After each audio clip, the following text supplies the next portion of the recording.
So I am a cradle United Methodist. My father is a United Methodist minister. He's retired, so he's not currently working anymore, but you never stop being a United Methodist minister. They don't let you off the ride till you die.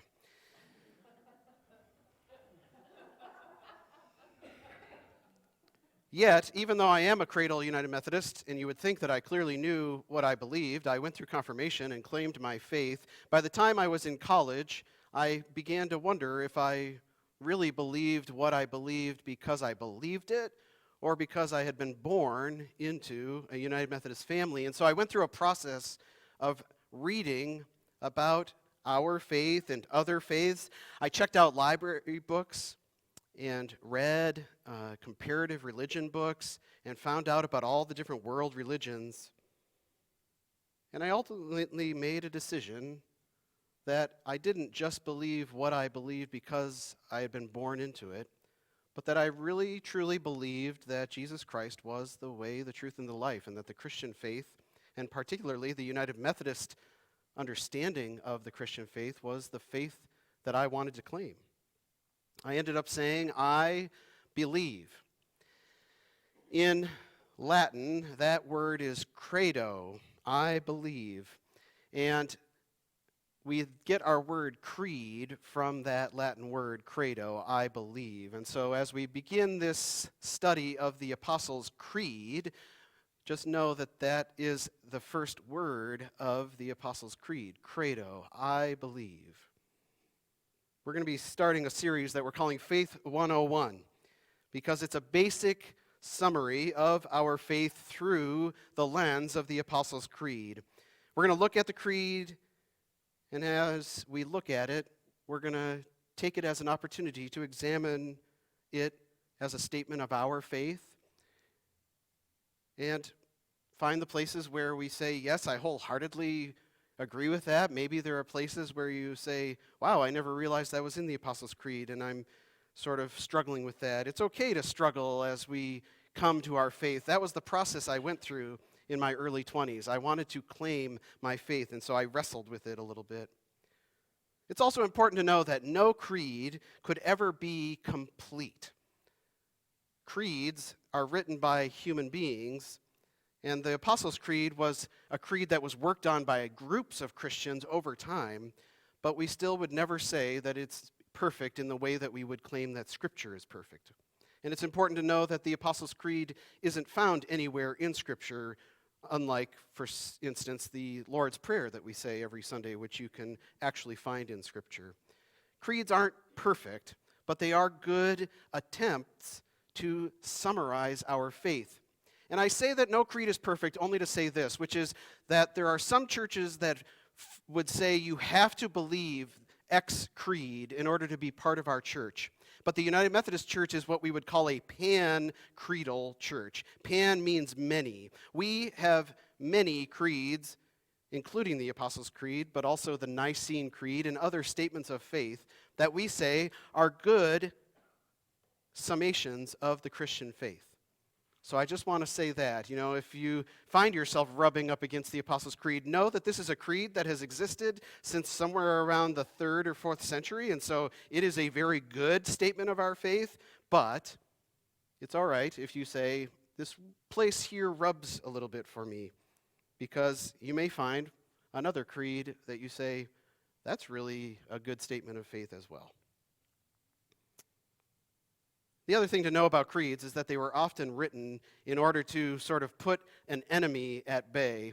There were a lot of false teachings in the early church, and so creeds were written as a way to say, this is what we believe, as opposed to this. And so you may run into certain things as you read creeds where you say, why does it say that, right? Specifically, if you ever read the Nicene Creed, you will find some strange language in there that talks about the fact that Jesus is one substance with God. And it was because there was a heresy going on about whether Jesus was truly God's son, and they wrote the Nicene Creed to combat those enemies of the faith, right? So another thing to know about our creeds is that they often were written in a moment of conflict in order to clarify what it is that we do believe versus what others believe. And so what I would say is that it is a standard of our faith.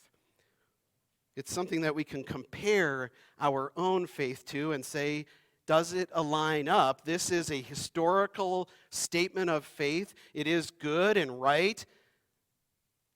And I wonder if my faith matches up.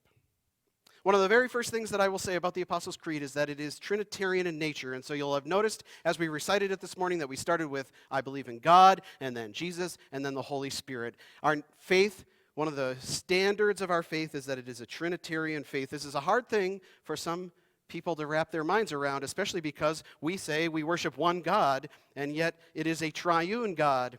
I have sat down with Muslims who also say that they worship one God, and this is one of the things that they look at us as Christians and say, I don't understand how you can say that, because you also then say God is three. How can God be three and one?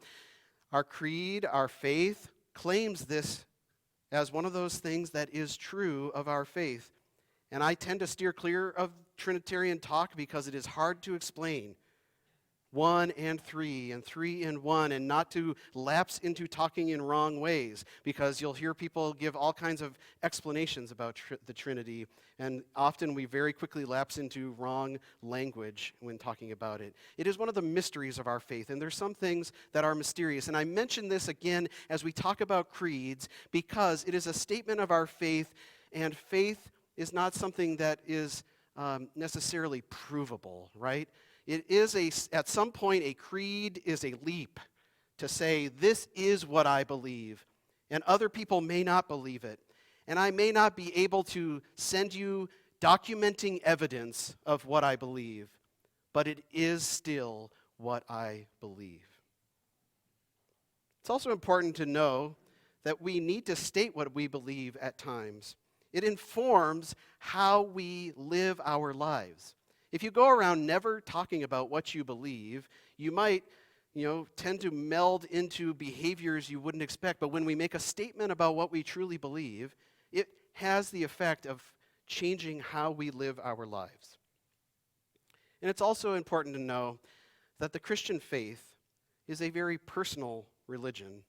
It is one in which we say, I've come to know Jesus Christ myself. And yet, while it is a personal faith, it is not a private faith. It is something that is meant to be shared with other people. It's interesting because the creed starts, I believe, but the original creeds all started with we believe.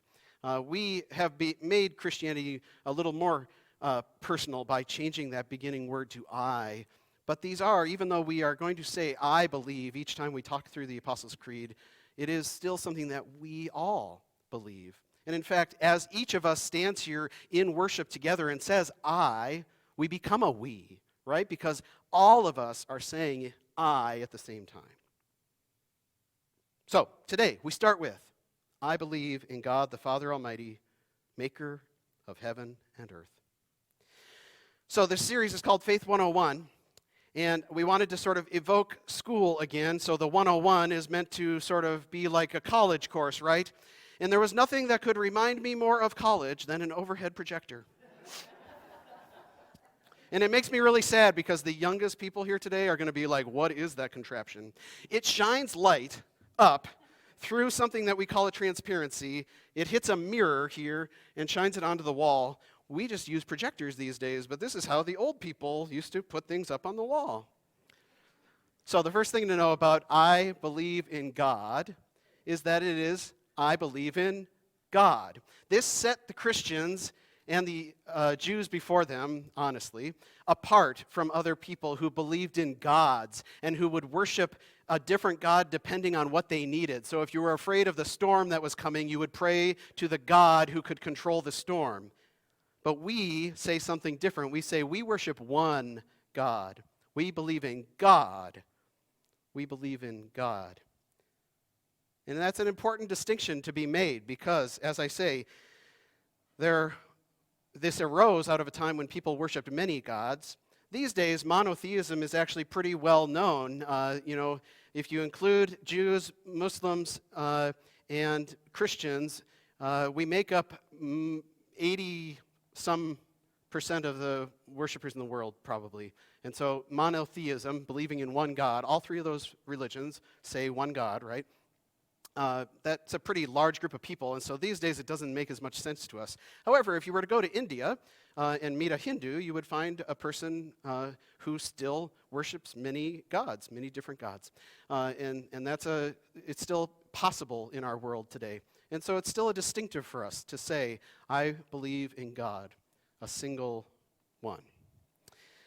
And then the next piece is God the Father Almighty, which is important to understand because this is a piece for us that becomes a close personal relationship. And so I mentioned that the Christian faith is personal, right? From the very get-go of this creed, we hear the personal nature of it. As Roger so aptly pointed out, we call God the Father, right? And this is such a distinctive piece for us because in many faiths, God is distant and is not someone that you would have that kind of relationship with, but we have always been ones who have been invited to call God Father and to have that close personal connection.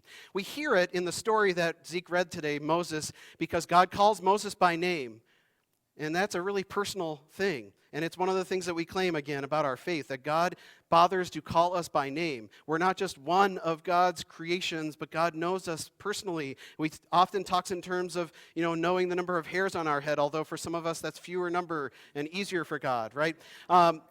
We talk in those terms of God knowing us. But what's really fascinating about this relationship that Moses has is that we're also you'll also notice that Moses does something distinctive here as well.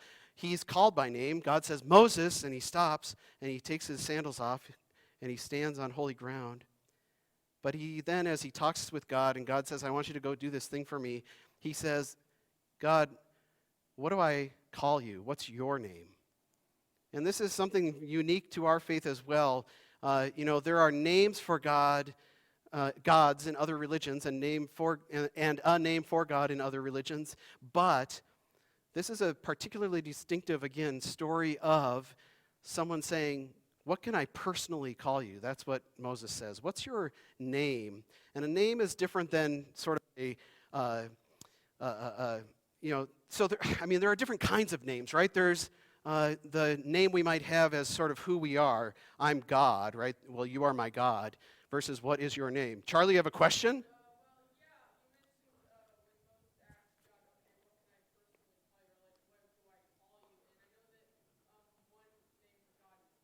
Right. Man, you are so on top of things. Yeah. So Moses says, what should I call you? What's your name? And God says, well, I am what I am, which is who are you to bother to call me a name? But then he says, if you are going to call me a name, call me I am. And I am in Hebrew is Yahweh. And if you're like, Yahweh, Yahoo, right? You with me? I thought that was really clever. Okay, whatever. Yahweh. Okay, so we're going to forget this part for now, right? And this is what God says to Moses. He says, if you want to call me a name, call me I am. And I am in Hebrew has its roots in the verb to be, and I am specifically, that verb when spoken in this way is Yahweh. And again, what I was mentioning is that names are different, right? There can be sort of a title that we have, but yet a personal name is a very different thing. And this is important. For instance, I'm learning about this as a dad, right? So we're invited to call God Father, but also beyond that, Moses says, what's your personal name that I can call you by? And God says, you can call me I am. This is the same way that right now it's really funny because Maxine is figuring out that her mama and dada also have other names, right? And so just the other day, she was getting picked up. Megan told me this story. She was getting picked up by Megan at daycare, and she's walking out with the teacher, and she says, that's my mama. Her name's Megan. And then says, I have a dada. His name's Joel, right? Yeah. She knows, and those things are different, right? So again, while I say that God has names in other religions, right, it's more like that's our God, right? It's the same way that I might say, that's my dada, but his name is, and this is the difference with Yahweh, It's not only, okay, so you are my God, but on top of that, your name is Yahweh. Yahweh is this really fascinating phrase. It means I am, and so it's a very vague thing for God to say. It's also very powerful. God says, I am. I just am. And that's the kind of God that we worship, is the one that wants us to know his name. God's name is so important that it even lives within us. And so now a little lesson on Yahweh. In Hebrew, there are no vowels. There are only consonants. And these are 4 consonants connected together. But in any language, we have voiced and unvoiced consonants. Anyway.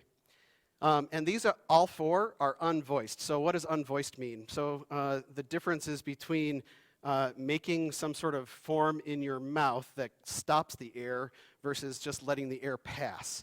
That's a voiced versus unvoiced. These are all unvoiced. And so there are scholars who say that the interesting thing is that these 4 letters, which in Hebrew, just so you know, it's Yod, He, Vav, He. Yod, He, Vav, He. They say that those sounds in Hebrew, the way they're pronounced, sound like us breathing.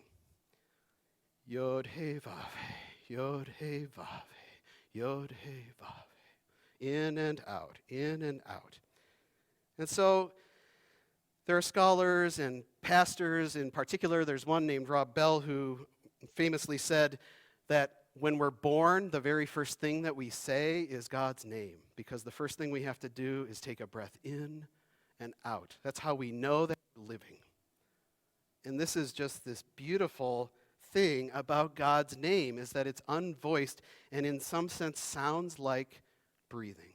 So that not only do we have a God who, when we said, "What's your name?" God told us so that we can call God by name, but not only that, we cannot help but say God's name with every breath that we take. Now, we don't actually know, language changes over time. This is what Hebrew sounds like now. We don't exactly know 2,000 years ago if it sounded exactly the same. And so there are some that say, well, this might be imagining a little bit. But I think it's really beautiful imagining, because that's the God we worship, who says, I want you to know my name, and my name is a very part of who you are, so that as you breathe in and breathe out, you are saying my name. Scholars that have taken this so far to say that, for instance, there's humor in this, because for an atheist to even bother to say there is no God, they have to breathe in and say there is no God while breathing out, right? And so they've said God's name in the very act of declaring there is no God. Regardless of whether it is actually the sound of breathing or not, and I do think this is this beautiful thing that we somehow cannot help but utter the name of God, it's important that we know God's name. And then, again, as I said, it is this meaning, I am. God is being itself. We spend our lives trying to figure out who we are, right? That's always this answer, like, I need to know who I am, what I'm going to do with my life, all this stuff. God just is. God is the very state of being. At least that's what God tells us. God says, if people want to know my name, I am. And I think to follow that God is supremely comforting, because we don't have to have everything together. We don't have to know everything. We're just invited to follow I am. To follow God just as God is. We don't have to be where the buck stops, because God is. God just is. We don't have to be the hero who saves everyone, because God just is. That's the God that we worship. Okay. So, not Yahoo, but Yahweh. And the other thing about our God, we say we worship God the Father, so that's that personal connection. We know his name, and he's the maker of heaven and earth.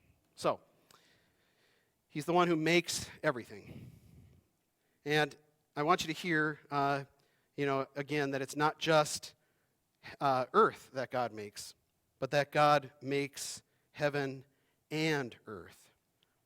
Some gods, as I mentioned before, that people worshipped had a particular realm. They were the gods of storms, or the gods of houses, or the gods of sickness. But our God's realm is not limited. God is the maker of everything, heaven and earth. For the early people, that was all that there was. You looked up into the sky, and that was the heavens, and you looked around you, and that was the earth, and it meant God made everything. But for the early Christians as well, I said to you before that there is not, that in a statement of belief, in a creed, there's not an attempt to prove. But this is about as close as we come as far as a statement of proof comes. Because what the statement says is, God is the maker of heaven and earth, so look around you. Because God made everything, and as you look around, you will see that God exists.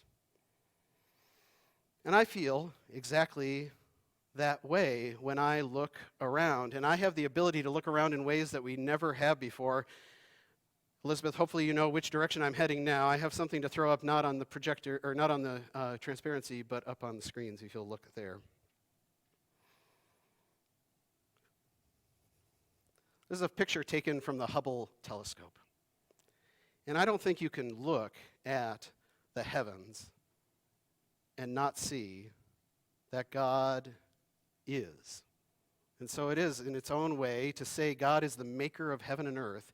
It is a statement of proof of who God is. Because how can you look at that and think, well, it just happens, right? No, this is something that is made and is at work in the world. There's another slide of a picture that the Hubble Telescope took. This is a planet growing, is what I read. Wow. And then there's a third picture. I just find all of these fascinating, so I couldn't pick just one. This is a nebula, a star being born, and not the movie. But maker of heaven and earth. And so you can look around at the earth as well. Oops, sorry, I have a fourth. Oh, see, I loved the picture so much, and I thought I only took 3 because I was doing Trinitarian, but I evidently couldn't stop. The next picture. You can look around you at the earth as well, and how can you not see that God is? It is a statement of proof that God made the heavens and the earth. Just look around you. How do you not see God? Another picture. You may not like flies, but look at the intricacy there. How can you not see God? In another picture. This is rocks. My daughter Maxine is fascinated by rocks. And then a final picture. I did do 4. I remember this. Snowflakes. Holy cow. An up-close picture of a snowflake.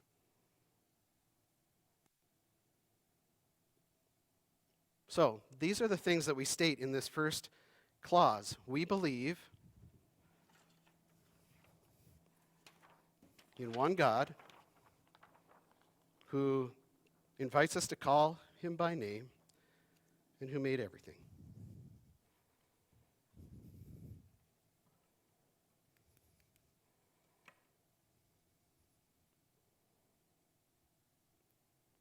We believe these things to be true. Oops, I should scoot that up a little bit. So this is always what happened in class too. You'd be like, can you see that? And you'd be like, no, there, okay. A special shout out to Elizabeth Gibbs for helping, Elizabeth Jowski, for helping me figure this out. I had this idea. I was like, I would like them all to combine. I showed her my poor sketches, and she was like, let me help you.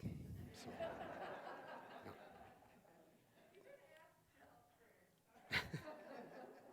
We believe these things, and this is, so if I were to sort of create an image of the first statement, I believe in God, the Father Almighty, creator of heaven and earth, or the maker of heaven and earth. This is maybe how it would look for me. But here's the thing. It doesn't matter, again, what we say we believe if it doesn't change us and change our behavior in some way. And so the final piece of our sermon today is to ask ourselves, what do we do with this? Well, I believe that as we look at this story of Moses, who approaches because he sees a fire that is somehow not consuming the bush, and he's intrigued by that, I think we are invited to know that we believe in God, and that should give us calm in the midst of the strife that we have in life. In fact, Moses sees fire and he realizes that it's not consuming. And Roger asked a great question. Have you ever seen that? And of course, the answer is no. But I have experienced it. I have experienced the fires of my own life. And I have found that I have not been consumed when God is in the midst of it with me. And so we're invited to be calm in the midst of the strife going on around us. Fire is never a good thing necessarily, right? It tends to destroy things, and yet that isn't the case when God is part of it. Moses sees that. It's not destroying the bush, and I have experienced that in my own life. I've not been destroyed by the things that I thought would destroy me. And so we may indeed see fire around us. The fire of war right now. There are literal wildfires burning in Florida again. There are people in Iowa today who experienced the fires of tornado storms. Our own lives, we might deal with illness, broken relationships, loss of jobs, loss of income. We may struggle as prices are fluctuating. There are all these things going on around us that feel like fires that cause us strife, and they can feel destructive. And we might become disheartened if it weren't for the fact that we can say, I believe in God, the Father Almighty, the maker of heaven and earth. It is in that belief that we can begin to calm ourselves and say, God can save us from this fire as well. We're starting Lent. We just started on Wednesday with Ash Wednesday. We are headed into strife as we follow Jesus to the cross. And it's a time, Lent is a time to acknowledge that much of life feels like a fire. We have a saying these days that life might be a dumpster fire, and sometimes it can feel like that. Jesus is headed towards his own fire and moment of strife, a destructive time, a literally destructive time where his life will be taken from him. But God, I believe in God, the Father Almighty, maker of heaven and earth. I can look at those pictures of the heavens and the earth, and I can calm myself down and realize that if God made all those things, both the huge things, I didn't notice any measurements, but those stars are, of course, huge, but all the way down to the intricacy of a snowflake and a fly's eyes, then I will be okay as well. We worship a God that is far superior to other gods, and so we have been able to say that it is one God that we worship. And we are throwing our lot in with this one God because God is a close, personal God who has invited us to call him by name and who calls us by name. And it is the God who we certainly can stay calm in the midst of all that's going on because God is the one who made everything and is in control of everything. It is a God who, when it came time to offer himself up for us, didn't hesitate. What God did instead was took time to eat a meal to help calm down his disciples as this fire was starting to rage around them. The strife was coming. It's a close personal act. And it got interrupted, or it interrupted this hour that was going to be so hard for them and gave them a moment to pause and remember what was important. And Jesus named those things, and we're going to celebrate them today as we take communion. Jesus said, don't worry about what's going on. Instead, remember that this is my body and this is my blood, and it's all you need. And it will always be enough for us. It is what sustains us. It is what gives us life. It's literally, I think it's a beautiful thing that what Jesus chose to do in that moment was take food, right? Because food literally gives us life.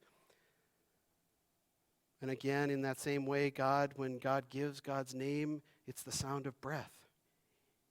Yod-He, Vav-He, Yod-Ve, Ha-Ve. It's the power of a creed. This simple statement, I believe in God the Father, maker of heaven and earth. It sounds so short and succinct, and that's because they're trying to be concise, and yet it says so much. And it changes how we live.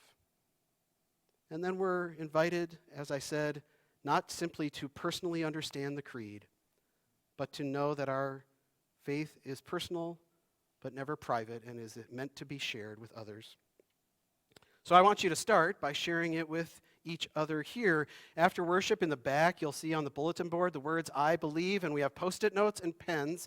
And for today, I just want you to write something that you believe about God.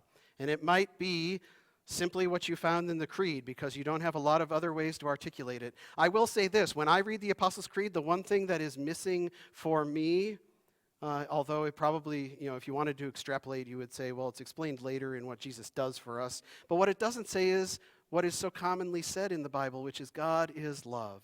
So if I were writing something that I believe, I might say, I believe God is love. So choose something about what you believe and put it on a Post-it note and put it up on that bulletin board for others to see. It's a way to share it. But don't just share it here. Take this as an opportunity to go out and share your faith with others, because we believe in this God who is connected and relational and is always seeking to make connections with others. And that's what we're invited to do as well as we live out this statement of faith, is to connect with other people and share our faith with them. Amen.